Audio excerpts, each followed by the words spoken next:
The American crow, scientifically known as Corvus brecorhynchos, is a commonly found bird in North America. This animal is a fairly large bird with a sharp and sturdy beak, which makes a great tool for obtaining resources with precision. During my observations, I noticed that these birds utilize their beak quite often that resemble a pecking behavior. As shown here, this crow is tapping their beak against a can of cat food, averaging about 2 to 3 taps until reverting their head back into a standard position. This behavior has led me to come up with a couple of hypotheses as to how and why these species perform this pecking action through the lenses of Tim Burke's 4 levels of analysis. These levels of analysis help us understand the proximate versus ultimate reasons as follows. The first level discusses causation, which can answer what mechanism causes an animal to behave in such a way. For causation, I hypothesize that pecking behavior can be driven by hormonal distress, thus may indicate such a quick and arguably aggressive behavior. A study done by the School of Veterinary Medicine at Azabo University, Japan, suggested that the stress associated with corticoid or cortisone levels are known to correlate with dominance rate to covey with various social factors that include a pecking action. By referencing this research experiment, we can suggest that pecking can display itself to be a social activity for dominance between one another.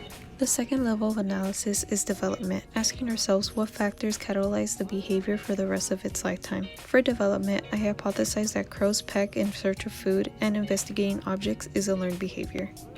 Like crows, a study done by Matias Claudio 2020 observes how juvenile ravens promote social learning. The study found that ravens who were exposed to foraging techniques demonstrated by the experimenter copied those actions using their beak, thus may imply that crows reflect this similar behavior between one another. The third level of analysis is evolution, how the behavior evolved through the shared ancestry of the specimen. For evolution, I hypothesize that the pecking is an extremely common behavior for larger birds as a foraging tactic. A research done by Todd Pillick investigated another corvid species in relations to head and eye movements in crows. The results demonstrated the resemblance of the western scrub jay replicating the same scavenging strategies, thus implying that it can be due to mutual lineage. Lastly, functional analysis helps us understand how the behavior aids survival and reproduction in an ultimate standpoint. I hypothesize that pecking allows crows to obtain resources and transport them to their nesting area to sustain reproductive success. Birds that utilize pecking, such as the three-toed woodpecker, is the most important foraging technique during breeding periods, as mentioned by Peter Plotkovic, 2006.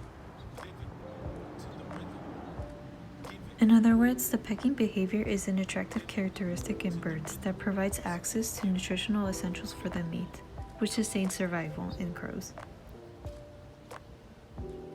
To conclude, I have seen that crows peck on soil quite often, and it makes me relate back to the feeding and foraging module where we have talked about adaptive supplements. Geophagy, the consumption of soils and minerals, may serve to detoxify the individual. This may be another explanation as to why crows peck in unusual locations. I hope you enjoy. Thank you.